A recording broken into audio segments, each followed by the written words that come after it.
Welcome, everybody, to a Wednesday night special of Catfish Weekly, along with Steve Douglas and Dieter Melhorn, and we are going to recap the 2019 Catfish Conference. How's it going, fellas? Doing good. Good. How about you? Good. Man, I was glad to get home. It was a long trip down there, but every year I say you can't have any more fun than we have down there, but this year was a great time. Enjoyed everybody. Seen a lot of stuff. A lot of new people down there this year compared to where there was last year, and a whole bunch of the old friends that we'd made along the way, and it's just a fun time. And a bunch of new ones. Yes. I watched videos of people I've never seen before. Right. Coming down there enjoying that. So we're getting the word out, that's for sure. That was a huge venue that everything was held in, Steve. It was really big, and I had an issue with my feet. I blamed it on being old, but I think I heard some other people that weren't quite as old that had the same problem. Years ago, I worked on concrete all the time, but I've been out of that for a long time, and it kind of affected me a little bit, to be quite honest. But we was right beside offshore tackle, and Nick had a rubber mat. And before we get there next year, old Lyle's going to have one of them too. I will too. plus a scooter. Yeah, yeah. Every time I seen you, you was on a mission. So and that place was long. I bet I walked 17, 18 miles that day. You'd be losing weight. At least I have to cook you up some extra food. Well, homeboy's going to have him a scooter next year for sure. How you doing tonight, Dieter Melhorn? I'm doing pretty good. We've been out. Grayson and I were out roaming the woods today, doing some preseason scouting for turkey season coming up in about what are we at, 3 weeks? So just checking our trail cameras and checking other people's trail cameras, and fellas, just seeing what's out there. I just seen a thing in chat, and it's running by pretty quick tonight, but I'll see if I can find it. Doggone Fishing, Derek Ellis, the Catfish Cook-Off champion, is in the house. Welcome, Derek. I'm so glad that you joined our show tonight. You guys done an amazing job down there. And Steve, I'm a little partial to people that fix me something to eat, but I enjoyed that cook-off as much as anything else in the whole event. Yeah, that's something I've been wanting to do for quite some time. We learned a lot this year on the Catfish Cook-Off. It was a little bit long, but I think we're going to refine it. Seth McAllister helped me put that thing together, and man, he did an awesome job.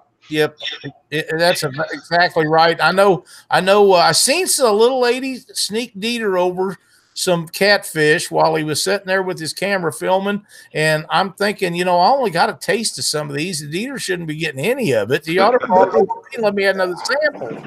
I think the Ishcombers thought I was a judge because I had the camera, and they were trying to bring me some food over on the side. But I told them, I said, if yours does not win, I want to taste the one that does win. And I think they came in second place. So their stuff was really, really good. Theirs was really good. There was another one down there, and I don't remember whose it was. I mean, I'm trying not to pick favorites going through there, but a couple of them was really, really good, man. And I really like the Ishcomers. I like the people that won it. The last group that turned in fish, theirs was exceptional also.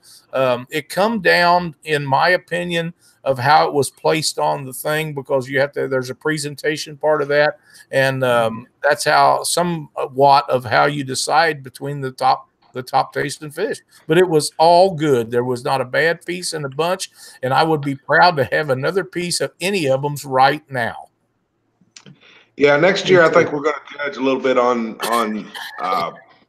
the team presentation as well. I don't think people knew what to expect, but I think one of them teams been cooking before. You know that. Yes, they had. They had their table all dudded up. They had their matching gear on, and I mean they come to win that thing.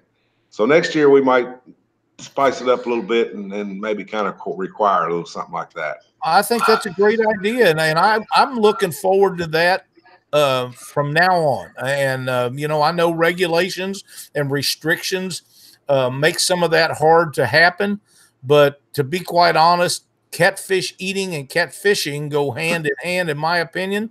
And I was so proud that you asked me to be a part of that. I enjoyed that so much.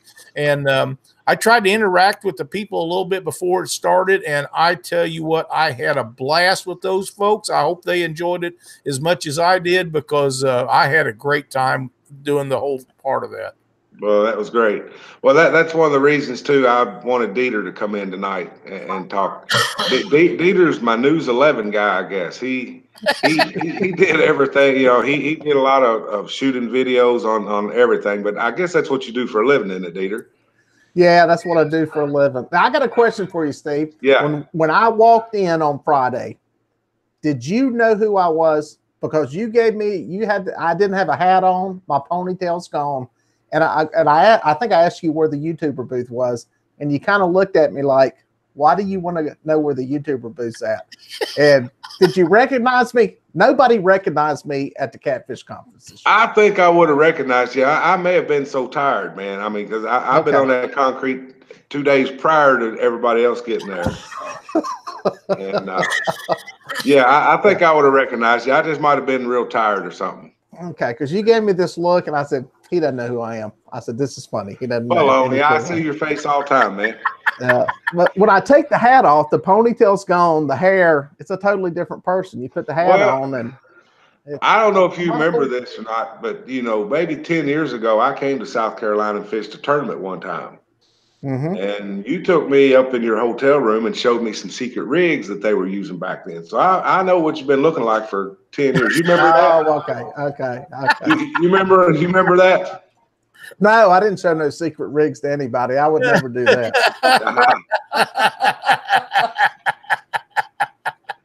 I've known Dieter for quite some time. Yeah. No, I was really impressed with the conference this year. We got the boats in there, which I've been harping on. I wanted that. Great selection of boats, and a lot more room to walk around too. It was, as I described it to people last year, it was intimate is a good word. Along with that intimate comes very crowded and not being able to see anything and move around and everything.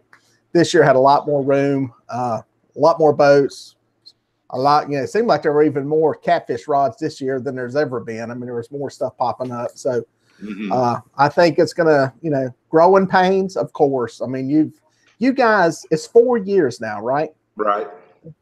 You went from, I understand the first year was basically a boat shed to a hotel for 2 years. And now you're in a world-class, convention center.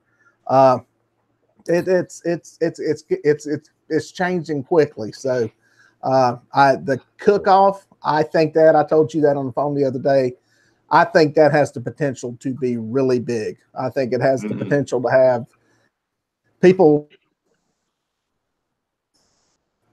coming in there to want to compete in that. So I heard an uh-oh from Lyle. You froze up for a second on us, Dieter. I thought maybe he was going to leave us. No, I'm still here. Here. But yeah, I was really impressed with everything, and it's cool. Well, good deal. Like I say, you did a lot of interviewing. Did you see a lot of YouTube people there? I had that booth there, but it don't seem like. But I have to be honest with you. Some of my screw ups was misplacing my YouTube banner. I don't know where it disappeared to. I had a nice one I was going to hang up, but between my shop and the convention center, it got misplaced somewhere, or it walked off. From what I understand, talking to some of the folks there that were YouTubers, I think there was a little misunderstanding, some maybe not communicated well. I think they thought that was going to be the area where we gathered, kind of like we did last year, where we had that room across the hall. And I don't think they realized that they could do like I did and take over the thing with cameras and lights and chairs and all that kind of stuff. So I think that's something we'll just, reiterate that next year to folks, because I think that's a good opportunity. And there was, you had the one girl, she's got a YouTube channel. It's a fishing channel, but she's not into catfishing. She's some other kind of fishing. And she came out and was doing stuff there, and she didn't even know that there was anything like that to set up. And I thought that was Yeah, I that thought little that was video I real cool. shared. Yeah, that Yeah, I that's think that was right. cool that somebody from outside of our little niche of fishing actually came out there to do something. So I think you get the word out to more and more YouTubers that, there's a lot of people a lot of big time ones that are into bass fishing and everything else. Right. You get that word out to them next year, you may have some of those folks coming in there. So, Well, in general, there's just a lot of new folks that I seen walking through that just getting into catfishing, starting little catfishing clubs, things like that. So the sport's definitely growing and hopefully in the right direction. Yep, I think it is. There's as with anything growing, you're gonna have growing pains. You're gonna have hiccups. You're gonna hit stuff that you hadn't encountered before, and that's just gonna happen. But it's going in a good direction. How fast it's gonna grow, who knows? But like you said, there seems like more and more people. There were more tackle vendors this year. That was one thing I noticed. I remember a couple of good booths last year that had a lot of stuff. It seemed like there were more of them this year. And the other thing I noticed was the level of the booths are getting better and better. Your booth looked awesome. I mean, that was a great setup. Mm-hmm. I think Whisker Seekers looked like something from, it was a first class. Right. It's like something from iCast. It had a very good, everything was tied together. It was very cohesive. In the way it looked. And I think you're going to see more and more of that as this thing gets bigger and it grows and people are competing for attention. And it's like I said in my video yesterday, that competition is great because it's the anglers, the people who come are the ones that will benefit from it. So exactly. Exactly. No question about it. The fishermen, the people that show up and spend their time showing up at the conference, they're the winners because they get a great selection of products. They get to see all the big names in the sport that's down there and visit with them. And I'm telling you, Steve Douglas talked to a ton of people. Jeff Dodd, the Massengill brothers. If you've got a question for any of them guys, they'll stand there and talk to you till you understand what they're saying or you're done talking. And that's the difference between catfishing, bass, or any of the other fishing sports. These guys are so friendly. And I want to say something, Steve. There's negativity all over social media all the time. It's somebody doing this or somebody's doing that. Everybody was happy to see everybody down there. Everybody was smiling. I mean, that's what we got to do. Yeah. I mean, it was such a friendly environment down there and people shaking hands and talking to each other. It was so enjoyable just to be there. It made the whole time there very, very easy to go with. Yeah, had a lot of fun to see new folks and you get a lot of pictures and they want to talk to you. Now I did have one guy I think I made a little mad, but I tried to be as nice as I could to him, but he wanted to know what the best bait for a pay lake was. And I'm glad you got that question and not me. I really am. Yeah. I kind of tried to let him have it, as nice as I could. Yeah, I'm glad you got that question and not me. I wouldn't even know. I wouldn't even know, to be honest with you. Oh my God. So them guys understand that's really not a good place to ask if you're gonna be into that environment and you go to the catfish conference. You might just not mention it. You'll probably be a lot better off. Well, because they're catfishermen, they do belong in the community, I think. But the pay lakes, I just don't have any use for the pay lakes. But they still love the catfish, and I kind of understand them.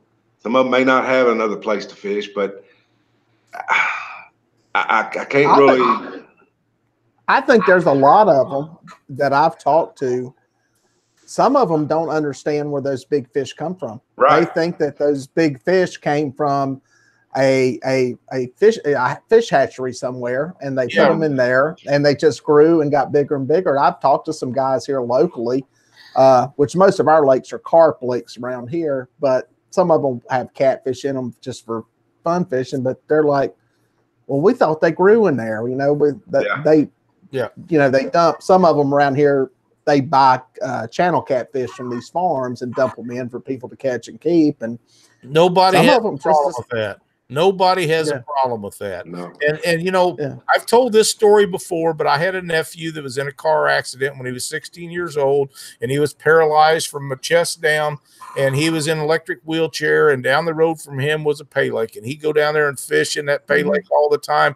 And for people that can't get out and get in a boat or can't walk down a riverbank to find them a place, there's a place for those, but those fish need to come out of like you say, a pond raised fish or rearing pens. And for the state affiliations, we have state parks that raise trouts and any kind of fish you want, and you can buy those at a reasonable price. And that's where those pay lake fish need to come from, not out of our public water systems. Right. Quentin Robbins from Mid-South Outdoors, we were talking about it, and talking about the growth of the sport. And I said that's kind of one of the downsides to all the positive is that you get people that see these people with big catfish on Facebook, and it creates a lust for these big fish. And as with anything in the world, people will capitalize on that financially and go, hey, I'm going to go get somebody to catch them things, put them in my pond, and I'll charge people to come fish for them, feeding that lust for, having that big fish. So, that's just one of those, with all the good, you're going to have some bad. And what we got to hit is that balance somewhere to where, we're not robbing our resources and ruining our future. Because it sounds like some of you guys, Ohio River, some of those areas up there are just getting your butts kicked with fish being taken out. So, we really are. And that's one of the things. I don't want to deter anybody that loves catfishing to come to the Catfish Conference. I think we just need to educate them, and maybe the more they come, the more they'll understand. And like to say, the folks that asked me about what the best bait was, I wasn't smart aleck or anything. I kind of just told him, I said, look, I can't support that because they take fish out of the rivers. And, he kind of thought, well, it's a river. It's an endless number of fish. And, I didn't really have a whole lot of time to get into it. But like I say, everybody loves catfishing. The Catfish Conference is for everybody. But maybe we just need to educate some of the pay lakers on how we roll. And that's really what it comes down to, is an education just to how that whole biology and that circle and everything works there. Because there's some people, once they find out about it, I've seen some people in some Facebook groups that just were turned off by it right away once they found out what was going on. So, that's a slow train coming to education wise, but we got to keep digging and keep trying. So.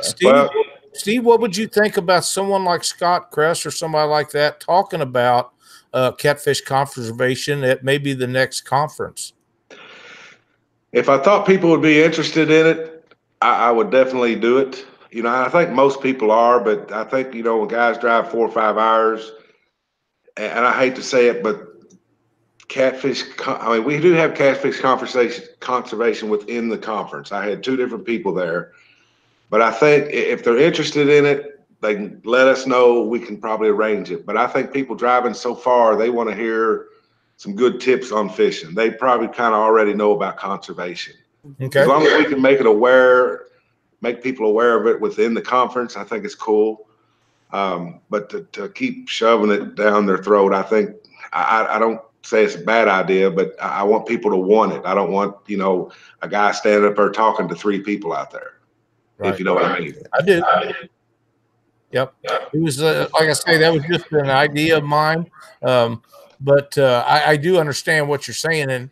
And people want to hear Doc Lang, and they want to hear Jeff Dodd, and they want to hear them guys like that, because the successful guys and, maybe Daryl and Jason Maskill, they put on great seminars and stuff. And I think most of them guys, I think most of them guys, when they do their seminars, they hit on conservation. Sure. I believe most of them do, so we are embedding the efforts of conservation as we roll along. Right. Yeah, I know Doc does. Yep. But yeah, overall the conference I think was great. We did have some mess ups, but we learned some things. And some of the other folks that came there got upset about a few things, but nothing real major. Just some miscommunications and things we can fix next year. Absolutely. All right, Steve. Since I'm your News 11 guy, I got to ask the tough question. All right. Do you know yet if it's going to be in Louisville next year? No. Have you made your mind up? None of that's been decided. Okay. No, I will tell everybody. Friday. We're always working on this conservation thing. Most people may not see it, but we're always working on it. Aaron Wheatley does a lot behind the scenes nobody knows about. We did have the secretary of the tourism board for Kentucky there Friday night, and myself, Hervé, and Rob Benningfield walked her around and kind of showed her what's going on. Hervé's supposed to be getting some stats to the conference, the economic impact, things like that. So we've got the attention on the tourism side now. Where that's going to go, I don't know, but we're still going to try to work with Kentucky and see if we can get something done through tourism upper chain. I don't even know if I was supposed to say that or not, but I do want people to know that we work on it all the time. It's coming. I had somebody introduce me to that lady, and she was very nice and understanding and seemed to be very concerned about what we talked about. Now, Steve, there is some questions in chat, and I'm missing a lot of them. So, guys, if we don't see them and you have questions for Steve or Dieter, just keep posting them, and we'll get to them as soon as. I've got Cindy out here helping me, but I miss a lot of them because I'm watching 3 or 4 other things, and she's trying to get everything. But there's been 3 or 4 times people has asked what was the attendance for this year. Well, before I get to that, I would like to say that when we was talking to this lady, we did indicate that there were other cities. This Kentucky tourism lady, there were other cities kind of courting us to come to their city. So if Kentucky wants us to stay, they're going to have to do a little better on their conservation. Now, the attendance, I haven't talked to Hervé. I've got a meeting with Hervé Friday. I do know we had about 1,500 people come through Friday night. And I think it was right around 2,800 the second day. Third date, I'm not even really sure about, but I do know the third day was pretty slow. Yeah, it was slower than the other 2. Saturday was just like every Saturday that you ever had one. Yeah. People, I seen a video this morning, and I don't remember whose it was because I've been watching every one on YouTube that I've seen that done a video on the conference. And I didn't get to see the people standing in line to get their tickets punched or to buy tickets. And they actually had that video of the line. I remember Cindy and I went out and shot video and shook hands and visited with people over at the hotel, and it was lined up in that whole hallway, and I was just blown away with that.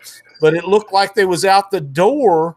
Yeah, they were out the door. There's no difference there, the number of people wanting to get in all at once. No. And, those numbers that I quoted there are also numbers that we could track. Right.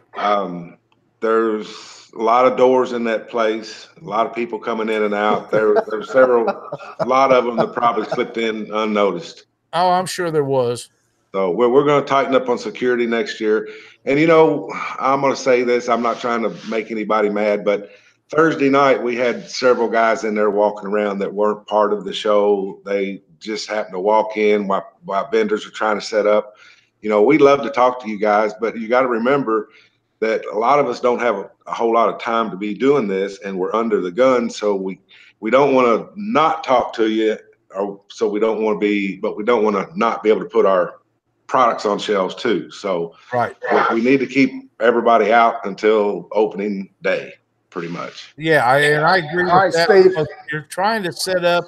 You need to get set up, and those guys, as important as they are to all of us, it just takes time to do all that. And when you're setting up great big booths and stuff, those guys have got to get set up, or they don't get it done with anybody. And your fishing stuff was the name of that YouTube channel that had that video, and it was very nicely done. I watched it this morning, enjoyed it a lot. It's one of my hometown boys. Steve, I see some of this rolling through chat, and some people asked me about this before tonight. Everybody says, man, we want a conference in our area in Texas, the East Coast. Talk about that a little bit, because I've told some of these people doing these things is not easy. And have y'all ever thought about spreading out regionally or anything? I'm sure that's crossed your mind. Give us your thoughts and stuff on that. We've talked about it. Like I said, that's one of the topics of interest Friday when I talked to Hervé. We're not going to be able to do the Catfish Conference on the scale we're doing now because it's taken us 4 years to get here. But we may do some satellite, smaller venues throughout the country, maybe a couple, 2 or 3 throughout the company.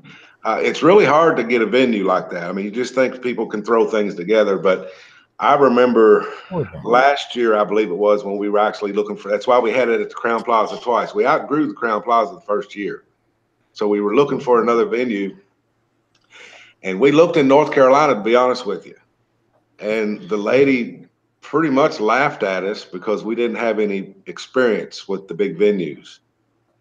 Kentucky and Crown Plaza really helped us get over where we're at this time. So if you don't have any experience, I wouldn't expect that you could just jump in there, and even if you got all the money in the world, they don't want you in there if you're going to, flub some things up. But it's really hard. Now, if you want to do a hotel venue, I'm sure anybody can do it. But there is a lot of work in it. I mean, it's a year.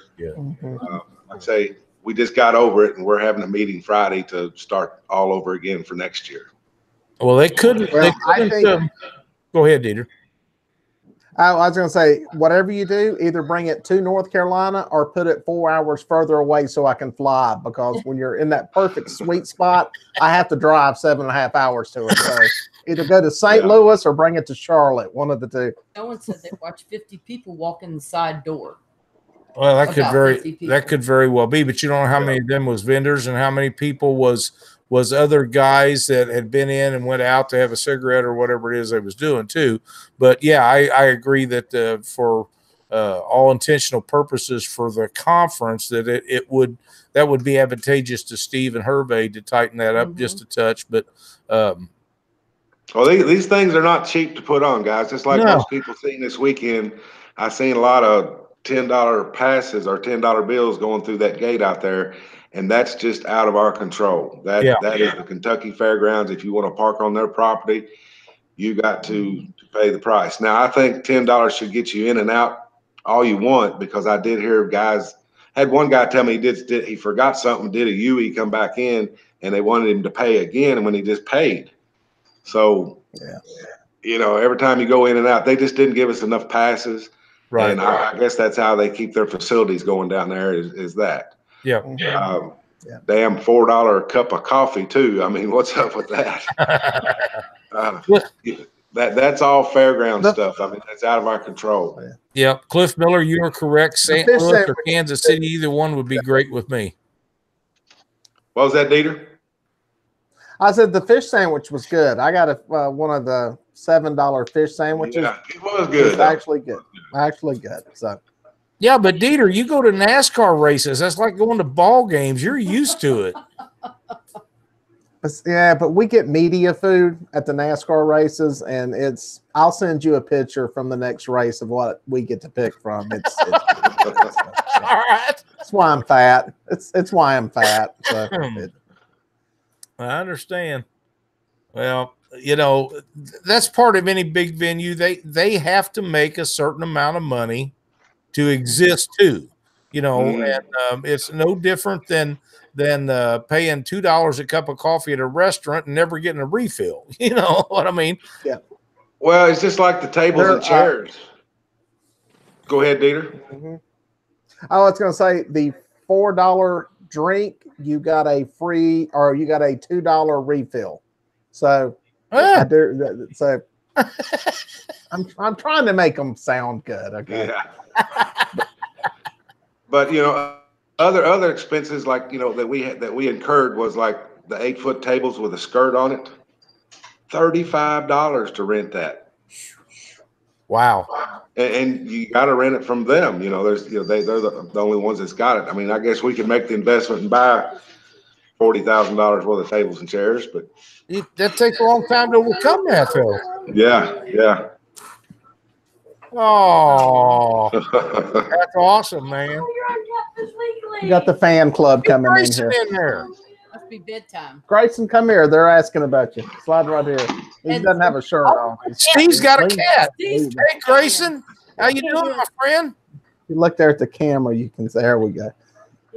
Hey, buddy. Haven't seen you in a while. He cut his hair when you cut yours, Dieter? He cut his first, actually. So sadly, he can't hear you because I've got in earbuds. So Okay. they're saying, hey, Hello. good to see you again. Yeah, good to see you, Grayson. Catch some more fish for us. Catch some more fish. Thanks, pal. Love you. Mm. Man, that's great right there. That is really cool. Steve, I want to tell you, Run around. we done a ton of interviews down there. I mean, a ton of them. And my favorite interview was the ones we done with the kids. Yeah. We interviewed some kids that was a consummate professionals. They was more professional than some of the adults that we did interviews with. And in my outlook on things, those guys tell me that the catfishing industry has a bright future. How old are kids you talking about? Anywhere from 10 to 15 years old. Really? Yep. We had 3, Eddie and Ann White's son and Jason Huggins' son. And I'm trying to remember the lady's son that Is it Joanne? it may be Joanne's son. And those guys was polite, courteous, professional acting, professional looking. They did an outstanding job. We had the Ishcomer family on there, and we had Rachel and Hannah and Noah in there at different times. And other kids, there was more of them. I'm just the ones I can think of offhand. But they all was professionally acting, professionally looking, and did an outstanding job. And like I say, it makes me feel like that the future of catfishing is going to be in great hands. Yeah, I did a little interview with, I think, Eddie White's youngin and another little fella, and that they were more professional about it than most. They was very, very good. Yep. Oh, man, them kids brought up right. I'm very proud of them. Well, hopefully that's our sport. Steve just had to outdo me with the cat. Hey, I got disappearing cats. Don't forget it now. That's right. That's right. Trust me, I point that out every time I saw that video. Yeah. Oh, man. But, yeah, you're going to always – it doesn't matter how well plans are made. Something is going to take effect that's going to affect the way the smoothness of how things go on. But overall, I thought it went off very well, and we had a great time down there. But then again, we always do. So, yeah. Cindy and I talked on the way home, and we're already making plans for next year on what we want to do to make our park better for everyone. Well, I think what I want to do for you guys is kind of make you like the Wizard of Oz. I'm gonna put you behind some curtains, and so it can block the sound, because I did notice that your microphone picks up everything. You know, people walking down the aisle, and we need some good clear, and we'll find you a spot out of the way that you'll be able to do that. I bought lavalier mics thinking that would help that, and it did help it. But still, there's just so many people talking and so much stuff going on that even these didn't get it done like they should have. Yeah. But yeah, we're going to be upgrading equipment again, so we got what it takes to make that happen. Yeah. Well, we'll money at it. It'll keep working. Just throw money at it, Lyle. That's the way you fix everything in television. Just throw money at it. Regardless of what you think, there is an end to how that works.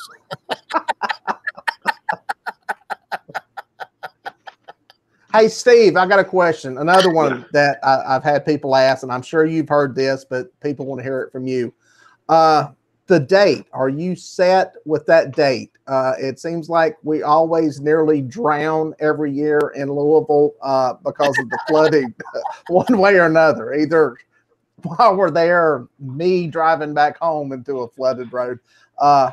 Is the date going to stay, or have you ever given that any consideration? Yeah, we're going to have the date stay. Unfortunately, okay. I mean, I've been able to fish the river 1 year out of the 4.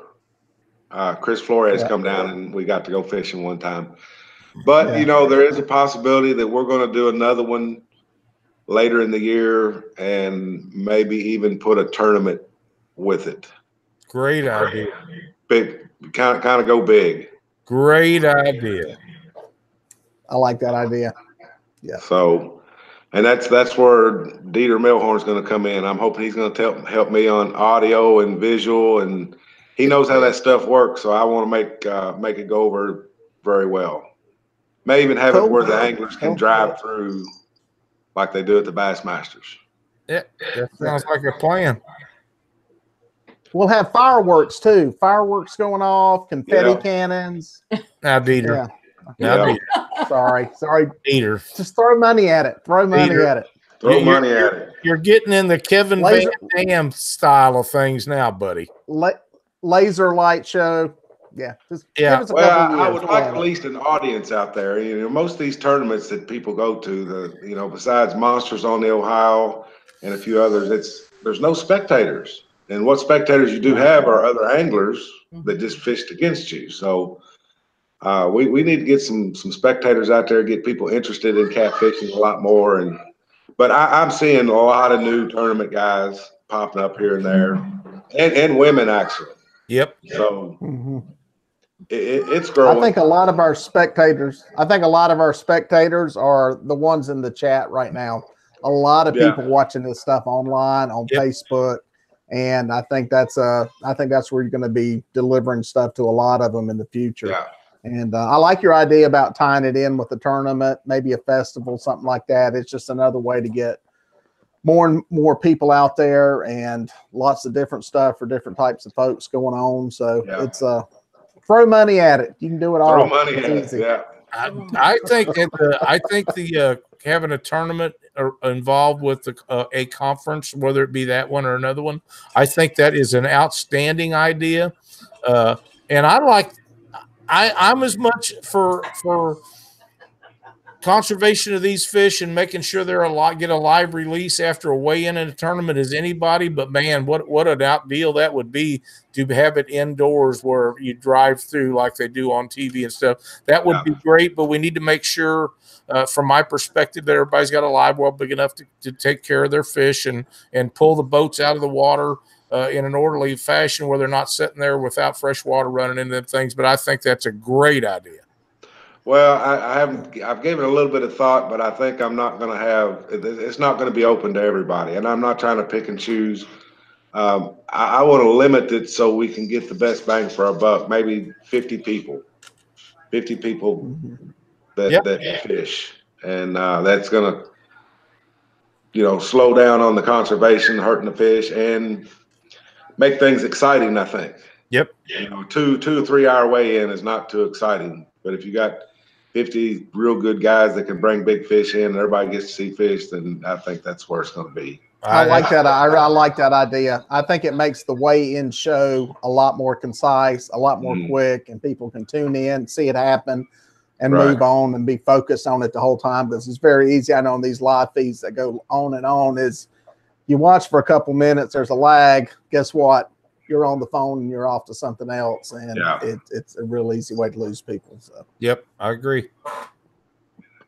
But yeah, lots of plans, guys. We just got to implement them, and like I say, it's a job. I mean, all these young guys that's getting into it that wants to make a living fishing, you better think twice, because once you start making a living, you don't get to fish no more. That's right.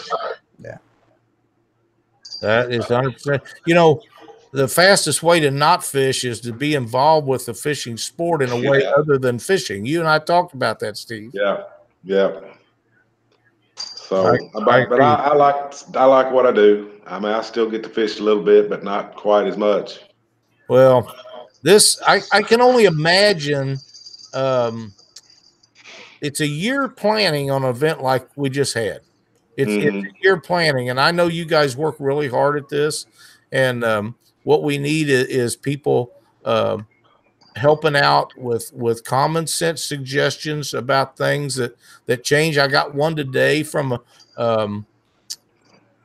what's your name?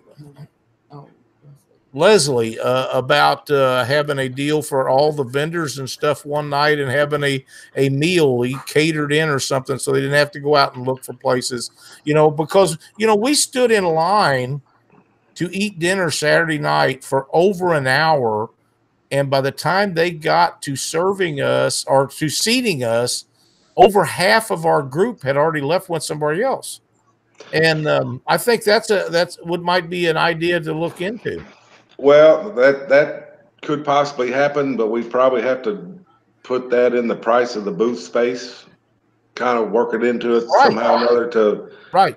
get somebody to cater for 200 or 300 dudes. Yeah, because we're going to eat. Yeah. So. Just because I had catfish to sample, that didn't get it for me. I was ready to eat that night. Right. Well, like I say, we're contracted with the catering people there. We'll just have to work out some kind of deal where they bring in a mass buffet or something and chairs and stuff, and everybody just sit down and that's a good idea. And everybody can kind of unwind before they head to the motel, because we get caught going in and out of the motels, whether it be to get something to eat or something to drink, or do you just walk out to your truck and you're visiting with somebody for 10 or 15 minutes? And it's the same way when all of us are at the restaurants. We're all talking and carrying on, and people walk by that's been to the conference or something. And if we was all together, maybe that would slow a little of that down. But man, it's just so much fun. Yeah, folks are tired, so if you get somebody on a bad day, I hope everybody understands. If it's at the end of the day, their feet hurt, they just want to go lay down and take a shower. That's right. And in my case, it's take the dog out for a walk because she needs to go. Yeah.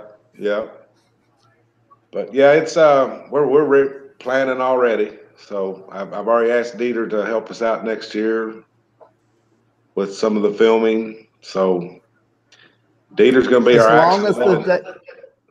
as long as it's not the Daytona 500 weekend. That's the thing that kept me away from the first two conferences was the NASCAR schedule was later than what it has been the past 2 years, and it's worked out. So crossing our fingers that as soon as the schedule comes out, they keep Daytona 500 where it's at, and I'll be there. Good deal. Yeah, it's just too much fun. Yeah. Yep. And except for my drive home. I got a question for you, Steve. Yep. When you first come up with this idea and we decided you decided you was going to put this event on and got everything lined out, did you plan on it being a place for people to buy products, or did you just think it was a great place for people to showcase their products and they could buy them there or afterwards? You could tell that from the first Catfish conference ever. I didn't have a thing to sell. Yeah. I had a display, and people, as you know, we had 1,500 that first day in that little shop. But people literally got mad at me because I didn't have nothing to sell. I remember that. But I did not know that it was going to be a consumer show like this until that year. But there was other vendors that did bring stuff to sell, and like Jerry Klein, they sold out really quick. Almost before the show started. Yeah. So the rest of the day, people just did their hangouts and talked and just had fun. Yep. But it has turned into a huge consumer show. It has, and I'm glad for that, because those guys that spend their time and energy and money to go down there, they can recoup some of it, because guys like Nate Davis and I can't think of his name. Dale's Tackle. Them guys travel a long ways. Yeah, with they a sure bunch do. of stuff. Mm-hmm. Yeah. Well, Muddy River. Nobody come any further than Muddy River catfishing. No. Hey, Lyle, just let Steve talk for a few minutes, because everybody is really entranced by that cat and what it's going to do next. We're waiting for it to pop him in the head or something. it's it's gone. It's gone. It's captivating to watch. That's my little handicap cat. She can't hear nothing. I picked her up in the middle of the winter down by my barn about 5 years ago. She was not even weaned yet. I guess her mama kicked her out because she was deaf, but she's like a dog now. She follows me everywhere. Good thing I don't kick you out as deaf as you are sometimes. I'm going to show you something here in a minute that everybody can't see. I saw it earlier. I know what it is. I'll give you a hand gesture that everybody will know. It's called selective hearing, baby. Yeah. And if anybody is interested, I did get the seminars taped. We hired a production crew to come in and take care of that. They were Awesome. It's I'm hoping it's going to turn out just so great.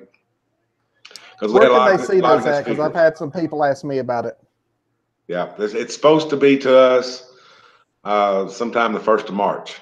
They'll have it all cut up and ready to go. But I tell you what, we had a lot of good guys, but that Stacy Gaston, I think, stole the show. Stacy's very, very high energy and a lot of fun. Yeah, he sure is. I mean, he's a good storyteller. Yes, he is. He gets into his stories too. So, yep. Stacy's one of a kind, and honest to God, I think the catfishing world has embraced him in a great way, and I believe that he's a voice that we've been missing. Yeah, he does really well. So, and then, like I say, the rest of them, we taped everybody. I tried to tape the, and this was operator error. I'm sure Dieter's going to get make fun of me for this, but I have these cameras I've got has an external mic and an internal mic. Well, I had a directional mic on my camera, and it's external. So I took it off and forgot to turn it to internal. So I've got a whole bunch of tape with the Catfish cook-off, but no sound. Oh no! So he's got a silent movie. It goes back to the early 1900s. Silent movie. Dieter, yeah. Dieter, you ought to be able to incorporate your sound into Steve's movie. Oh, that'll be fun to get that lip sync. Yeah. So, professional camera people have never ever done that before. Professional, that has never happened to a professional before. Yeah. So that's that. But I am going to take some snapshots of it. But that was really fun. That Catfish cook-off. Yeah, it was. I enjoyed that. That was a lot of fun. I just got a message from Jeremy Busby, says your cat looked right at him. Sonny wants to know, when you get the video uploaded, where can they watch the everything? On YouTube. Okay. And it will be on YouTube or the Catfish Conference page? Catfish Conference YouTube. Okay. Yeah, I ain't got to put a video out in 2 months, so I need to get that done. I've got a few more videos. You need to go fishing with me and do one. Well, every time you go to Fort Loudon, you tell me 2 hours before you take off, and I know I give you plenty of time. I mean, hey, we'll get it together as soon as the water gets below 200,000 cubic feet per second. Yeah. Let me. Would you guys care if we give away some stuff? Sure. I know that something's wrong here. I'm not sure I got it figured out on how to capture all the people. The participants. Yeah. I know that ain't. I'm not Doc. I ain't got it all figured out yet. I got it here. You got them all? Well, all that pops up here. Well, I got that, but there should be like 122. Well, they might not be in chat. Let me try it one more time.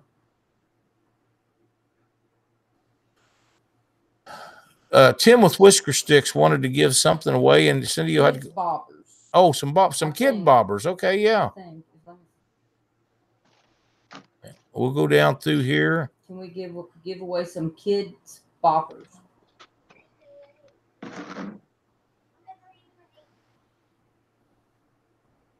Okay. Danny Cal, I saw you asking about a new location. No, there's no new location coming. So I'm scrolling through here. I'm trying to play Doc, scroll through here and read comments. There you go, man.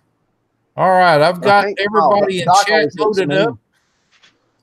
And we're going to randomize them one time, and the winner will get some cat bobbers, kids cat bobbers from Whisker Sticks LED Lights. Yes. And he's in chat, so they can just. And the winner is Fishing with Catmandu. Contact Tim Hardwick or Lena or any of the folks over at Whisker Sticks LED Lights and tell them you won on the random drawing on the Wednesday night special Catfish Weekly. Thank you so much, Tim. You guys are awesome. We appreciate everything you do for the show and the sport of catfishing. And that guy will get a hold of you and hook you up, or you can hook him up. I'll show your thing. You got to get it to you. I would like to do that. Give me just 1 second. Just give me 1 second. Steve, I'd like to show you something. I don't know if you got to see it or not. All right. But Catfish Bill and his buddies, the Reaper crew, brought this over and give this to Catfish Weekly, Cindy, Doc, and I, for the things that we have tried to do throughout the years. I was very taken with the fact that those guys that have shows and stuff of their own would actually take time out for Cindy and Doc and I, and this instantly become one of my prized possessions. That's pretty cool. I cannot thank those guys enough for everything they do. I was going to show it to everybody Monday night and actually forgot about it because we was having some issues. But I have a colored picture that Emma Haney gave me down at Monsters on the Ohio 2 years ago. And it's laminated and it's up here where I look at it every day. And those two things mean the most to me. Not the tournaments that we've won and not the money that we won or the shows that we do. Those things like that mean more to me than all that other stuff put together. And we was pretty taken with that. And I just want to thank them guys. We really appreciate it. Well, that's kind of what's cool about that. Those, and I don't know what it's about. If they want to come on video and one day and explain it, but the Reaper crew, I did notice that it looks like 10 guys. Yep. It's all come together, built them a little club. Yep. Most of those guys are newer to the sport, but it's great to see those little clubs like that popping up. It's kind of like a whole family thing. That's exactly right, and they're doing good stuff for conservation and helping people out. And like I say, I was extremely taken with that. I'll never forget them guys for what they done. Pretty cool, man. Hey, Pretty Steve. Cool. Yeah. The folks at Shad Chat came up with a good idea. I agree. A cast net competition. That's a great idea. A cast net competition. Put some rubber balls out on the floor inside of a circle and have guys throw an 8-foot net or whatever and see how many you can capture or turn some cats loose, throw the net in there, whatever. That's a good idea. You could now how would one judge that? How would you determine who wins? We started to do this in our Catfish Club one time, and we were thinking about putting maybe like some golf balls out in an area and, you know, throw the net, and however many you pull in the net, you know, I don't know, figure us out some way to do it. Are you talking about the best spread? Yeah, I would think the best spread would be awesome. Have three judges. The best pancake. Yeah. That would be very interesting to watch. Believe me, I'm not going to be in that contest because I can't throw one worth a damn, but I get enough to get us some bait once in a while. Yeah. I think you could get bets on board with that too. I think that would be cool. That'd be cool to watch. Yeah. If there was the perfect venue to do that, you could have a casting contest for distance. They definitely got the parking lot for it, but those are kind of hard to do for distance. I would much rather see you set a 5-gallon bucket up somewhere and have people cast for accuracy. Well, I had that too for the kids. I don't know if everybody's seen it or not, but we were understaffed, and I asked for a few volunteers to do that, but we just didn't have anybody to run the casting thing. But I did see some people in front of them taking pictures with them. So maybe next year we can tie down. You know, I had a lot of folks say they were going to help and then not show up. So not blaming anybody. It's just what it is. People have intentions and they change. You know, you never know what happens. Fat Boy Dan says have a big pool full of little floaties and cast net on them. Yeah. Yep. But, yeah, I think it almost have to be like the best circle or the best. Yeah. I don't know how you keep it from bouncing, but. Well, that'd be tough, but you know, you give our family a catfisherman enough time, they'll figure something out. Yeah. How about if you chalk out like 8 feet or something like that and see if whoever covers it the most or something. Well, that's a thought too. That's not a bad idea. And if your viewers have any ideas, have them hit us up. Shad Shack says he'll put on the cast net contest. Oh wow, that'd be cool. You got a volunteer right there. Well, Shad Shack is not a vendor, is he? But I hope he'll be a vendor next year. Well, we're hoping he'll be there next year for sure.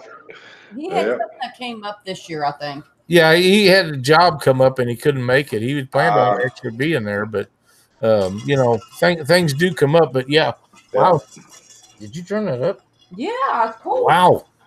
But yeah, I you know, guys like him that donated stuff to give away at the tournament, I think that he would be a hit at the conference. I think he should have a booth. I would love to see him come out and have a booth out there. Right. The guys that did have bait tanks, my understanding is if they didn't sell all of them that they brought out there, they almost did. And that's a big ticket item. So people that's buying, some of them guys had a bunch of bait tanks, and if they sold them all, like I was told they did, they sold a lot of bait tanks. Well, there was a lot of stuff bought down at the Catfish Conference. Yes, there was. Bait tanks, hooks, everything. Yep, everything. So that's exactly right. It was going crazy. And well, Dieter, I know you did some filming over at the Catfish Cook-Off. Did you happen to get? Have you got a video you're going to happen to put together about that? I may try to put something together. The problem is having some sound to tie it all together because I really didn't take the time to do that. I put a little piece in the video that I put out yesterday that had the winners and stuff in it. Kind of talked about it briefly. It's just I don't have any sound to tie it together. Okay. But I may be doing another one. So because next year that won't be a problem. So I think that's a video in and of itself. Just telling that whole story about it. And there's probably some pretty cool stories with, you know, like the guys who actually won it came in and decided just a day or so before that they were going to do it. And I think they went on the internet and started looking up some kind of catfish recipes and stuff, and then threw it together and won the whole thing. So it's a great story. So well, they actually came down because they felt sorry for me.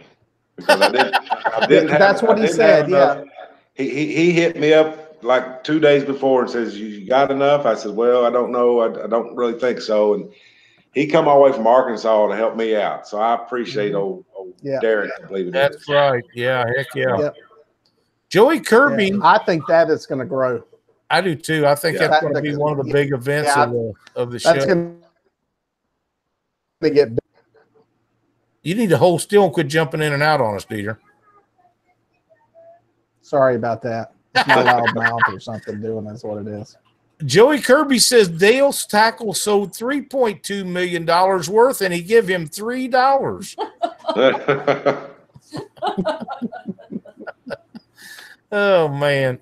But you know, I hope all them guys sold enough to meet their expectations. I know some of them had quite an expense, but it's, you know, my theory would be if I was going down there as a vendor, which I am not, I don't sell anything, don't try to sell anything. I have people try to talk to me about that, and that's not why we're there. So if they want to talk to me about something else, we'll do that when I get home.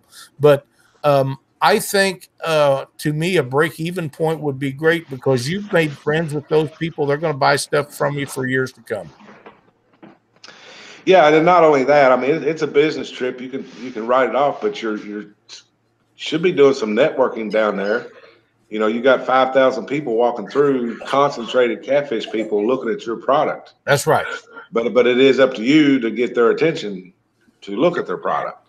Yep. You know, if you know what I'm saying. So even if you break even or if it costs you a little bit, which I can't imagine it would cost anybody any, you know, everybody should have made money down there. I would have to think so, yeah. But it's an advertising thing too. It's getting your brand impression to the catfish anglers out there. I agree 100%, and that's what I would be going after. I would be wanting to make a impression on those people so they never forgot me. Right. Exactly. And I agree. There's somebody just posted a thing on there. Dustin Falls said need more reel vendors. Reels is one of the most expensive things with the least amount of profit in our sport, but everybody runs out. Everybody runs out every year. I seen reels there Sunday, and I was wondering why they hadn't sold out. Yeah, they were probably left-handed reels. There was a lot of people that only had left-handed ones left. So I can't do left-handed. Ryan Casey broke me of that years ago when I was fishing with him one day, and I grabbed his left-handed reel. And I was, dude, this is going to fly. And you're backwards. And it was, I didn't get to see Ryan's presentation, but it was great to have him down there. It really was. Yep, him and Jackson double teamed it down there. So yep, that was pretty good. But yeah, we had a lot of reel people. I had Bluff City Tackle had reels. The Cass King guy had reels. The Big River Cat Grizzly Jig had reels. Yep. I believe Nate had reels. So yep, Nate brought a bunch of. He had some of them beast reels, and I was really, if you've not picked one of those up and give that handle a crank, you should do that. That is probably the most smooth reel out of the box, and I've touched them all. I've got most of them, but that thing is really, really smooth. I was really impressed with it. Well, maybe a $200 reel is too much. I got a $450 one up there, but it don't get used. It's just for Purdy. I can auction that off. No, you cannot. No. Well, Dieter, how many interviews was you able to accomplish down there? Not as many as I wanted, and I'm going to tell you why, and I hope he's listening. Luke from Catfish and Carp took over my space, and in all seriousness, he needed a place to set up his carp bait video that he was doing. He wanted to show carp bait to catfish people to see what they thought about it and could figure out what it was. I ended up getting, I think I ended up getting about 5 different people. I'm actually got a video coming out tomorrow morning at 5 a.m. on my channel, and it's got a bunch of it in there talking about where the next world record blue cat will come from. And I got Larry Muse, which I could listen. Larry Muse is like, he's like the Larry the Cable Guy. He sounds just like him when he talks, and he's got the same little drawl to him, except he talks about catfish. And I could listen to him talk all day. I wish I would have had more time with him. I will do more stuff with him. And Quentin from Mid-South Outdoors, Mid-South Outdoor Life. I have to remember the name right. Got him over there. Got some time with Luke from Catfish and Carp, and basically shot a bunch of different little interview sound bites that I'll use in some different videos over the next few weeks. So going to expand that next year tremendously, and going to make sure that it's in the vendor contract next year that they have to come and sit down with me for 15 minutes. So we need to make sure that's written in there, that all the vendors have to come over and talk to me, and it's a free plug for their product. So you can have Hervé write that in there somewhere. So, but it's going to do more and more on that. I was supposed to sit down with you for a minute, never had time, and I didn't even get a chance to do it with Lyle. No. But like I say, I was supposed to go to Lyle. Hot. Yeah. It's tough. It seemed like it was worse this year for me as far as just being able to get to people and, do stuff. It was just like it was, trying to shoot the interviews, trying to do some live streams, trying to get some coverage of the event itself, and then talking to people. The most important part is just talking to people that came up. You want to do that. just because, you know, a lot of these people I've never met before, never seen before, and it's really cool. And, you know, it's the highlight of it for me more than anything is talking to people that I've never met before that watch the channel. So that's the cool part. Well, I want to ramp that up next year, so hopefully you'll help me do that too. Get people's We attention will in there. do it. We will do it. Yeah. Just get us some good weather. Just get us a nice sunny, like 68 degrees, no wind. We actually had that the very us on one first of these. year. The very first year was pretty nice. Yeah. Right. It was beautiful down there that year. It was Cold, but it was a little cool in the mornings, but by the afternoon, the days was beautiful. Oh no, it was cold out there if you stood out there to get something off that truck. That was a great time down there. The very first, I will never forget how crowded that back of that was. Yeah. Wow. Yeah. I don't think anybody ever imagined that first one would be that big. No. Well, I mean, Jeff Jones asked me to do a little, you know, get together, and I figured I could get 200 or 300 people down there, but apparently the industry was ready for something like this because it just snowballed into what we got today. So, you know, I was talking to somebody the other day, you know, back and Dieter knows what I'm talking about. Brotherhood of Catfishing, Catfish One, now USCA. They used to have gatherings and stuff, and a lot of folks would go to those things and just have a lot of fun. Yep. But they did a lot of camping and stuff too. So, you know, maybe one of these catfish conferences we can kind of intertwine a tournament, a camping, gathering conference thing together. So, but yeah, it's something I think people have been wanting for a while. So I just happen to be the lucky one to kind of be there with it, you know. But like I say, I'm not the only one that does this. Hervé and Lauren, my partners, man, they put in a lot of work. Yes, they do. Well, when you talk about how much sleep you get, I don't think you're all that lucky. So you keep doing it. You keep doing it. We'll applaud you. Absolutely. Well, I've relaxed after the conference, but before the conference hits, man, I mean, it's like I don't sleep at all because you worry about stuff like, where's the YouTube banner that I misplaced, or did somebody walk off with it, or now what am I going to do? And another thing that malfunctioned this year was the Angler's Choice Awards. That kind of That's right. What happened with that? Some people were asking, and I just figured it got lost in the mix. And that's a great idea, though, and that's something that definitely get that in the. I think that came about kind of late in the whole deal, but that's definitely something people are interested in doing. That's a good idea. Glenn from Rig Wrap helped me. Catfish Weekly sponsored it.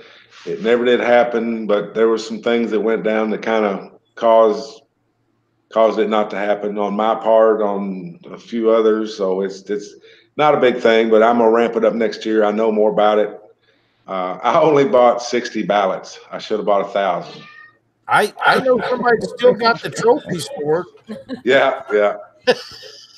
You know what, Steve? Them trophies will be just as good a quality next year as they are right now. Yeah, and you got the banners, you know, too.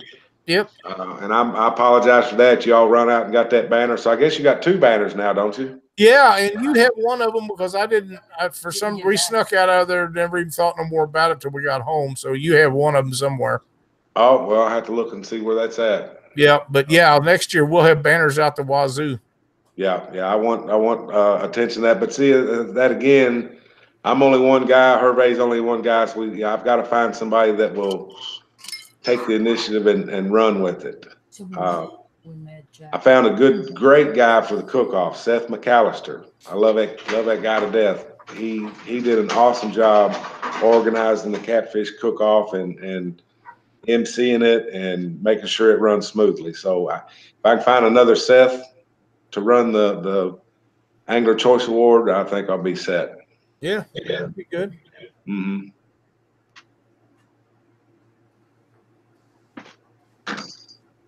Seth's a great guy. I've known him for several years now. I was shocked that his wife didn't show up with him. She usually fishes with him in tournaments and goes around with him. She must have had something going on. Fine young lady she is. Mm-hmm. Mm-hmm. She had a new puppy or something, or New puppy? something going on. I can relate to that.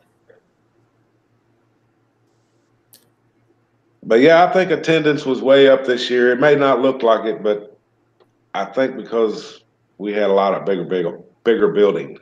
That was a huge building. We had 10-foot aisles at the Crown Plaza. We had 30-foot aisles at this new joint. Yep, So, it was nice. About rigging. All right, Lyle, who's coming on Monday night? Let me get my hot little book out here. We'll find I out. think it's PK. Oh, I know. It's the boys from PK Catmasters. We're going to be talking about Possum Kingdom. I understand that Saturday alone, with online and people that signed up at the Catfish Conference, Saturday alone, they took 107 entries to that tournament. One of them was mine. And we happen to be going out of there also, too. So that's really good. I think there was a post this morning, but they got like 114 or something like that now. 117, yeah. 117. $30,000 to win the Possum Kingdom Catmaster tournament. $30,000. Did either one of you ever dream in your wildest dream that catfishing would have a $30,000 first place cash prize? Nope. Me either. I think they said it's crazy money. $70,000. Right now, $70,000 will be paid out in money to the top 10 teams. Not including all their prizes. That has nothing to do with prizes, sponsorship stuff. That's cash money.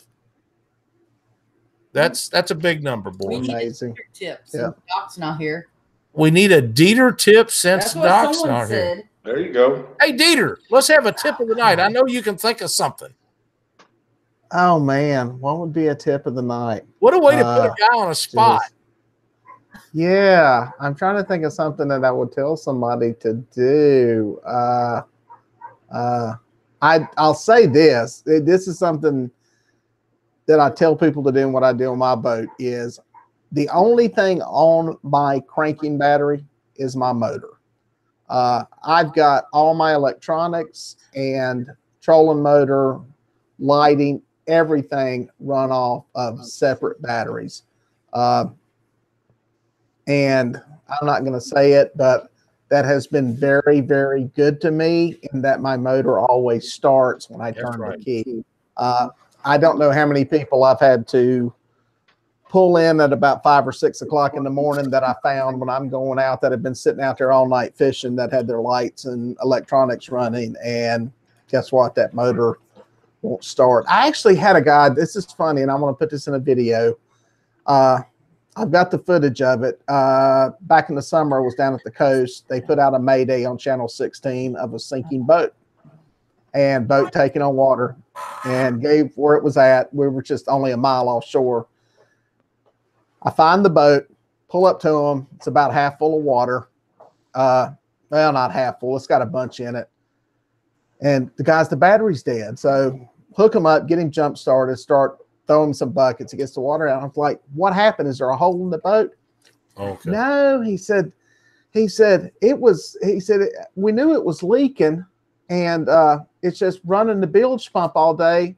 It ran the battery down. I couldn't start the boat. So that's another thing. If you know your boat's leaking, don't go out in the ocean and count on the bilge pump to pump water out of it all day. That's right. So I swear, true story. I'll have to put the video up. I forgot that I've got that, but that would be Dieter's dual tips of the week. That's great. How many batteries you got, Dieter? 3. I only run a 12-volt trolling motor. So I've got one that is totally trolling motor dedicated, and the other one powers the sonar and any lights, radio, that kind of stuff, and then the other one for cranking. So I don't have to deal with the stuff that you guys deal with when it comes to bottom bouncing and the current and stuff. So we stay home when it gets that bad. No, we throw out anchors down here when it does that. Well, them HTS 12s, they burn the juice. Even the 9s, even the smaller ones, they burn the juice. Yeah. Steve, John Yeah, I've Noel got says it. they found the YouTube banner at the shop. Oh, they did? Yep. And Peter, God dang it. Find an alternate. Yeah, find an alternate route was another tip for you, Dieter. And there was another one Yeah, in here. Leslie wants to know J hook or circle hook from you, Dieter. circle hook. Yeah. What she's referring to is I've got in all my interviews I did a lightning round with the people that I had, so y'all will get to see that in the video soon. Make sure you subscribe, Peter Melhorn Fishing here on YouTube. Absolutely. I will give you a tip that people are going to think I'm crazy about. I do when Cindy and I do go out and do night fishing, whether we're filming or whether we're just sitting out to relax and fishing. I have a brand new lawnmower battery and LED lights, and I can run it 2 or 3 nights off that lawnmower battery. It takes up 0 space nearly in a boat, easy to hook up. Just turn your switch on. I can light up and film just like it's daylight with 4 of them giant LED lights. And like I say, you'd be out there all night for a couple of nights and never run your battery down. Jumper. And we bought a jump box to take with us, not necessarily because our battery is going to be dead, but if somebody else's is dead, we can just hand them the jump box. You don't have to mess with battery cables over 2 boats and take a chance of a spark really making an issue. Just loan them the jumper box. They can jump the box and take off and get on down the road. Good tips. All right, guys. If you guys got anything else you want to talk about tonight? I think I'm good to go, man. I've enjoyed it.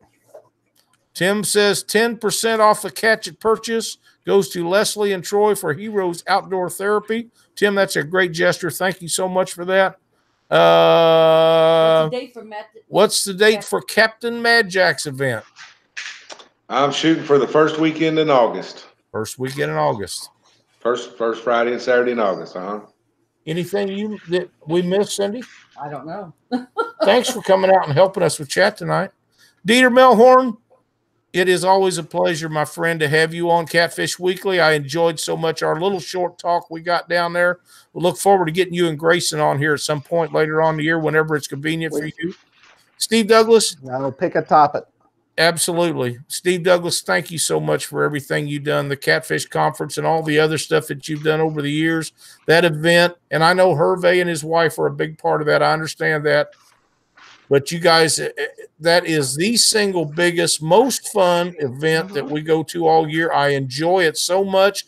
We don't even wet a line, have no intention of wetting a line, but I get to see you and I get to see Dieter and I get to see thousands of other people that's just as happy to see us as we are to see them. That's right. And I'd just like to thank everybody that comes to the Catfish Conference. Without the attendees, we'd be standing there bored. That's right. Oh, I don't know how bored we'd have Stephen D. Here. Yeah. So thanks for all the support on the angler side of it and vendor side. So that's right. Dieter, thanks for coming on tonight and helping us out a little bit. Enjoyed it, man. Enjoyed it. Hurry up and tell me if your race car thing's going to interfere, and we'll get you scheduled up and get you a hotel. Crossing my fingers, I would come down there and film some of the NASCAR events for you. Oh, you will? Okay. I'll put you on the list of people here on the phone. I'm quite sure ESPN would be thrilled if you said, hey, I got this old gray-haired man in Missouri to come down here and work for me. The first time media center off of Pit Road at Talladega, you'll be done. You'll be done. I'll be done. Where's Lyle? It won't be where in the world is Jeremy Coe. Where in the world's Lyle? That's right. Should give me a cot and a bottle of water, dude. Listen, thank you guys. It's been a great show tonight. I'm going to shut her off. Thanks everybody for watching. We'll see you Friday with Live with Lyle, and Monday night the Possum Kingdom Cat Masters will be on Catfish Weekly.